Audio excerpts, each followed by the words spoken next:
시편 49편 1절부터 20절까지입니다. 교독하겠습니다. 뭇 백성들아 이를 들으라. 세상의 거민들아 모두 귀를 기울이라. 내 입은 지혜를 말하겠고 내 마음은 명철을 작은 소리로 읊조리로다.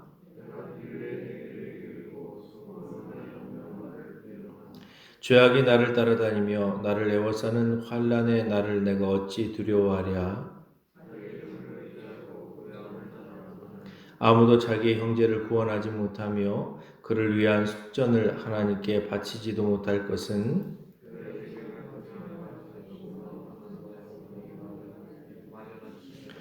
그가 영원히 살아서 죽음을 보지 않을 것인가?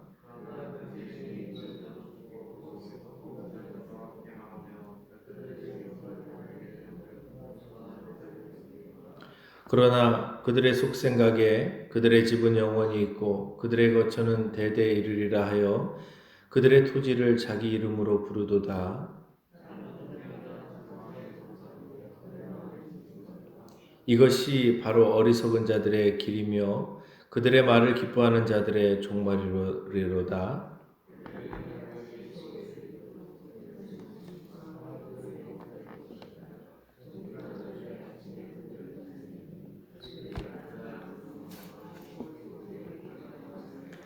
그러나 하나님은 나를 영접하시리니 이러므로 내 영혼을 수월의 권세에서 건져내시리로다.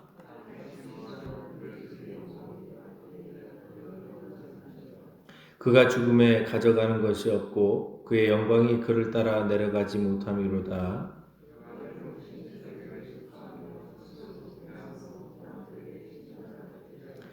그들은 그들의 역대 조상들에게로 돌아가리니 영원히 빛을 보지 못하리로다. 아멘. 할렐루야. 말씀의 은혜가 저와 여러분들에게 있기를 간절히 소망합니다. 내세를 준비해야 합니다. 라는 제목으로 말씀을 증거하겠습니다. 시편 49편도 고라자손의 시입니다. 우리가 인생을 살아갑니다. 그런데 이 인생에 한계가 있습니다. 생명에 한계가 있는 것이죠. 이 말은 우리가 반드시 죽게 된다라는 것이고 인생의 마지막이 있다라는 것을 의미합니다. 하지만 사람들은 그것을 부정하고 싶어 합니다. 천년만년 살아가는 것 같기도 하고 또한 그렇게 살기를 바라고 그리고 또 욕심을 부리다가 마지막에 가서 이제 죽음을 인정하게 되어지는 것이죠. 영국의 엘리자베스 여왕이 죽기 직전에 했었던 이야기가 있습니다. 돈을 얼마든지 지불할 터이니 잠시 동안만이라도 더 살게 해달라 라고 이렇게 이야기를 했다고 합니다. 엄청난 부귀와 영화 그리고 권력을 가졌던 그 여인이 죽고 싶지 않아서 처절하게 외쳤던 그 한마디가 우리의 마음을 슬프게 합니다. 왜냐하면 인생의 마지막을 준비하지 않았기 때문이죠. 자, 고라자손은 우리에게 인생의 마지막이 있다라는 것을 이야기해 줍니다. 1절을 보면 뭇 백성들아 이를 들으라. 세상의 거민들아 모두 귀를 기울이라. 사람들아 내 말을 한번 들어봐라 라고 얘기하는 것이죠. 빈부귀천을 막론하고 다 들을지어다. 내 입은 지혜를 말하겠고 내 마음은 명철을 작은 소리로 읊조리리로다. 내가 비유에 내 귀를 기울이고 수금으로 나의 오묘한 말을 풀 것인데 죄악이 나를 따라다니며 나를 애워싸는 환난의 나를 내가 어찌 두려워하겠느냐. 무슨 말입니까? 한마디로 내가 인생의 진리를 하나 이야기할 것이다 라는 말입니다. 내가 인생의 정말 중요한 진리, 하나님께서 세워놓으신 하나님의 법칙 하나를 내가 이야기할 것인데 6절에 보면 자기의 재물을 의지하고 부유함을 자랑하는 자는 아무도 자기의 형제를 구원하지 못하며 그를 위한 속전을 하나님께 바치지도 못할 것은 그들의 생명을 속량하는 값이 너무나도 엄청나서 영원히 마련하지 못할 것이기 때문이다 라고 이렇게 이야기합니다. 무슨 말입니까? 생명값이 너무나도 비싸기 때문에 이 땅의 재물을 가지고는 생명값을 지불할 수 없다라는 것이죠. 여러분, 재난 영화였던 2002라는 어떤 영화가 있었습니다. 그 영화를 보면 뭐 재난이 와서 뭐 홍수로 인하여서 이제 뭐 지구가 거의 멸망을 하게 되어졌을 때에 그때 생존을 하기 위해서 뭐 그때는 우주선이라고 표현이 되어졌던 것 같은데요. 어쨌든 그 뭐 나중에 보면 그 방주였어요. 그런 배에 타는 생명값이 얼마였냐면 1억 유로였습니다. 1억 유로. 그러니까 1억 유로면 이게 얼마입니까? 이게 1,000억 원이잖아요. 거의 1,300억 원 정도 되겠네요. 그러니까 여러분 사람의 생명값이 그렇게 비싸면 여러분 가난한 사람들은 어떻게 그 배를 타겠어요? 여러분, 그런데 실제로 사람의 생명값은요, 그런 돈으로는 환산할 수 없을 정도로 여러분 존귀한 것입니다. 자, 그런데, 오늘 고라자손도 그렇게 얘기하는 것이죠. 사람이 아무리 부자여도, 그를 위한 속전을 하나님께 바치지도 못할 것은 이 생명값이 너무나도 비싸기 때문이죠. 엄청나서 속량하는 값이 너무나도 엄청나서 영원히 마련하지 못할 것이기 때문에 사람의 생명은 돈으로 못 산다라는 거예요. 자, 그렇게 얘기하면서 9절에 얘기하는 것이 그가 영원히 살아서 죽음을 보지 못할 것인가? 무슨 말입니까? 그 사람들에게 질문을 하는 거예요. 당신이 영원히 살 것 같습니까? 당신 안 죽을 것 같습니까? 그러나 그는 지혜 있는 자도 죽고 어리석고 무지한 자도 함께 망하며 인생은 다 죽는다라는 것이죠. 그들의 재물은 남에게 남겨두고 떠나가는 것을 보게 될 것이다. 그러니까 결국은 이 땅을 살아가면서 반드시 죽게 되어지고 반드시 생명이 한계 끊어지는 날이 있는데 그때 자신이 모아놨던 수없이 많은 재물 그 재물로 자신의 생명을 살 수 없기 때문에 결국 그것을 다 남겨두고 가게 되어진다는 것입니다. 자, 그리고 계속해서 이야기하는 것이 뭐냐면, 자, 이 땅의 물질을 다 남겨두고 가기 때문에 그 물질을 다른 사람들이 다 쓰게 되어지는데, 그런데 사람들은 그렇게 생각하지 않는다라는 거예요. 이 땅을 살아가는 사람들은 그렇게 생각하지 않는다라는 거예요.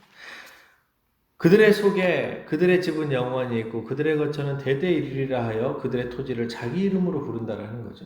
자기 이름으로 다 명의해 놓고 죽으면 뭐 안 죽는 것처럼 생각을 하지만 그렇다고 해서 안 죽는 게 아니기 때문에 자, 자신이 이제 죽게 되어지면 결국에는 그 땅을 그 어떤 재산을 다른 사람들이 다 가지고 살아가게 되어진다라는 것입니다. 자, 사람들은 영원히 다 내 이것을 영원히 가지고 살아갈 것처럼 이 땅을 살아간다라는 것이죠. 자, 그러면서 얘기하는 것이 사람은 존귀하나 장구하지 못할 것은 멸망하는 짐승과 같다라는 것이죠. 사람이 존귀하다라는 것은 하나님께서 사람을 존귀하게 창조하셨다라는 거예요. 비록 하나님께서 사람을 존귀하게 만들었지만 그러나 생명에 한계가 있다라는 것이죠. 이것이 바로 어리석은 자들의 길이며 그들의 말을 기뻐하는 자들의 종말이다라는 것입니다.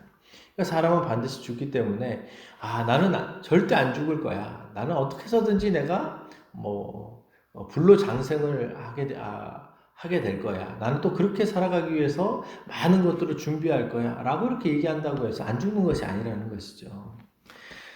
자, 그래서 사람들은 내세를 준비하지 않는다는 것입니다.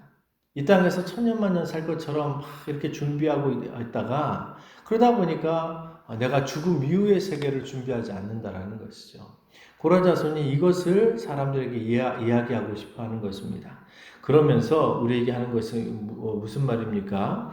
그들은 양같이 수월에 두기로 작정되었으니 하나님께서 그들이 인생이 죽는다라는 것이 하나님의 법칙 속에서 만들어졌고 그리고 하나님을 경외하지 아니하고 하나님을 두려워하지 않는 사람들 수월에 두기로 작정되었으니 사망이 그들의 목자가 될 것이고 정직한 자들이 아침에 그들을 다스리리니 그들의 아름다운 소멸하고 수월이 그들의 거처가 되어질 것이다.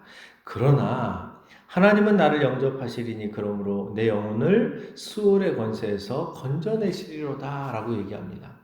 여러분 이 땅에서 하나님을 부정하면서 살아가는 사람, 천년만년 살 것 같이 이렇게 모든 것들을 다 생각하면서 살아가는 사람, 그래서 이 땅에서 자신을 위해서 살아가고 죄를 저어가면서 자신의 이익을 위해서 살아갔던 사람, 하나님께서 내세를 준비하지 아니하고 하나님 없이 살아갔었던 수없이 많은 사람, 그들을 수월로 이끌어 가실 거라는 거예요. 죽음으로 이끌어 가실 거라는 것이죠. 그리고 지옥으로 이끌어 갈 것이다라고 이야기합니다. 그러나 하나님은 나를 영접하시리니, 그러나 하나님을 경외하고 살아갔었던 우리들은 하나님께서 인도하시리니 우리의 영혼을 수월의 권세에서 건져내실 거라는 거죠. 그러니까 저와 여러분들을 지옥으로부터, 수월의 권세로부터 건져내실 분은 누구예요? 하나님밖에 없다라는 것이죠. 그래서 이 고라자손이 이 시편 기자가 하나님 앞에 고백하는 게 뭡니까? 하나님만이 나를 건져주실 분이십니다. 그러니까 이 땅에서 내가 내세를 잘 준비하고 살아간다는 것은 무엇을 의미합니까? 내 영혼을 수월에서 건지실 하나님을 신뢰하면서 살아가는 거예요. 하나님을 의지하면서 살아가는 것이죠. 그래서 이 땅의 인생을 부러워하지 말라고 이야기합니다. 16절에 사람이 치부하여 그 사람의 그 집의 영광이 더할 때에 너는 두려워하지 마라. 부러워하지도 말고 그런 것들을 두려워하지 말고 그런 사람들을 따라가려고도 하지 말라는 것이죠. 이 땅의 부유함을 누리는 사람들을 부러워하지 말라고 얘기합니다. 왜요? 그들이 죽을 때 그것을 가져가는 것이 하나도 없기 때문이죠. 17절에 그가 죽음에 가져가는 것이 없고 그의 영광이 그를 따라 내려가지 못함이로다. 아무것도 가져가지 못한다라는 거죠. 성경을 보면 우리가 천국에 가져가는 것은 하나님께서 이 땅에서 우리가 주를 위해서 충성하고 헌신했었던 것에 대한 보상, 면류관을 주시는 것 외에는, 그러니까 이 땅에서 하나님을 위해서 믿음으로 살아가는 것, 그래서 하나님께서 우리에게 상급으로 주시는 것을 가져가요. 그런데 이 땅에 존재하는 모든 물질이나 부귀와 권세 아무것도 못 가져갑니다. 그러니까 여러분, 이 땅에서 웰빙한다는 것이 무엇을 의미합니까? 건강하게 잘 살아가는 것, 세상이 자꾸 이런 것들을 웰빙이라고 얘기하지만 진짜 성경적인 웰빙은 뭐냐면 성경적으로 이 땅을 우리가 잘 살아내서 잘 존재하는 것은 하나님을 경외하면서 살아가는 것이죠. 하나님이 기뻐하시는 그 삶을 살아가서 성경에 계속 얘기했었던 하나님을 온전하게 섬겨나가고 이웃을 사랑하면서 살아가는 것, 이게 저와 여러분들에게 천국에서 남는 거예요. 그러니까 하나님을 경외하지 않고 이 땅에서 웰빙한다? 여러분 다 지옥에 가요. 천국 들어가지도 못하고 그런 것들을 천국에 가져가지도 못하는데, 유일하게 천국에 가져갈 수 있는 뭔가를 가져갈 수 있는 사람은 구원받은 사람이죠. 그리고 그 구원받은 사람이 이 땅에서 웰빙에 나갔을 때 말 그대로 하나님께서 기뻐하시는 삶을 살아내고 이웃을 사랑하면서 살아갔을 때 그 삶, 하나님께 헌신했었던 것, 충성했었던 것, 주를 위해서 고난당하면서 끝까지 인내했었던 것, 이러한 모든 것들이 이제 사실은 하나님께서 상급을 주시겠다고 하시기 때문에 그것도 우리가 천국에서 그것이 나의 상급이 되어지는 줄 알지, 사실 우리는 구원을 받은 것만 해도 감사한 존재들이잖아요. 근데 성경에서는 그러한 것들이 상급으로 주어진다라고 이렇게 이야기를 하는 것입니다. 그런데 이 땅에서 모든 부귀와 영화는 아무것도 가져가는 것이 없고 그의 영광이 그를 따라 내려가지도 못하는데, 그가 비록 생시에 자기를 축하하며 스스로 좋게 함으로 사람들에게 칭찬을 받았을지라도, 그래서 이 땅에서 많은 사람들이 구제하고 그리고 사람들에게 자기 이름을 드러내기 위해서 많은 선을 행하고 그래했다 할지라도, 여러분 그들은 그들의 역대 조상에게로 돌아가리니 죽게 되리니 영원히 빛을 보지 못하리로다. 종귀 하나 깨닫지 못하는 사람은 멸망하는 짐승과 같다. 사람이 존귀하게 지음을 받았지만 이 죽음의 진리, 이 내세에 대한 진리를 깨닫지 못하는 사람, 그래서 이 땅에서 자기 마음대로 살아가는 사람, 자기의 어떤 행복을 위해서만 살아가는 사람, 하나님을 경외하지 아니하고 죄짓고 살아가는 사람, 이런 사람은 어떤 사람이라는 거예요? 멸망하는 짐승과 같다라는 거예요. 말씀을 맺겠습니다. 여러분, 저와 여러분들이 내세를 준비하면서 살아가는 줄 믿습니다. 그렇기 때문에 좀 더 우리는 말씀대로 살아가려고 우리의 삶을 자꾸 좀 이렇게 다루어 가야 되는 거예요. 내가 지금 아직도 하나님을 기쁘시게 하지 못하는 것은 무엇인가? 그리고 내가 나만을 위해서 살아가고 있는가 아니면 하나님의 영광을 위해서 하나님이 기뻐하시는 삶을 위해서 그리고 또한 이웃을 사랑하면서 살아가고 있는가 이러한 것들을 계속 우리의 삶을 점검해 나가면서 하나님께서 정말 기뻐하시고 우리에게 칭찬하실 만한 그러한 삶을 살아갈 수 있도록 우리의 삶을 계속 다루어 가야 된단 말이죠. 그러므로 저 여러분들 오늘 하루도 살아가실 때에 내세를 준비하시길 간절히 바랍니다. 하나님께서 오늘이라도 우리를 부르실 수 있고요. 물론 우리가 언제 주님 앞에 갈지 모르지만 젊은 사람들은 아직도 나는 내 인생은 수십 년 남았어 라고 생각할지 모르지만 모릅니다, 여러분. 오늘이라도 주님 오시면 다 주님 앞에 서야 되는 거거든요. 오늘이라도 여러분 코로나로 인하여서 우리가 또 어려움을 당해서 여러분 어떻게 되어질지 우리 인생은 정말 몰라요. 인생은 불확실성 속에서 살아가거든요. 그렇기 때문에 우리가 알지 못하는 미래를 대비하는 것, 언제 주님 앞에 설지 모르기 때문에 우리는 매일매일 종말론적인 삶을 살아가야 되는 것이죠. 물론 우리가 주님이 또 10년 뒤, 100년 뒤에 오실 수도 있기 때문에 그런 것들을 우리가 대비하고 준비도 해야 되지만 그러나 오늘 불러도 주님 앞에 나아갈 수 있는 그러한 준비들을 늘 하고 살아갈 수 있어야 된다는 것입니다. 이걸 못하는 사람들이 오늘도 또 죄짓고 살아가는 거예요. 그러므로 저와 여러분들 오늘도 내세를 준비하면서 정결하게 살아갈 수 있는 준비하며 살아갈 수 있는 지혜로운 사람들이 되어지길 간절히 축원합니다.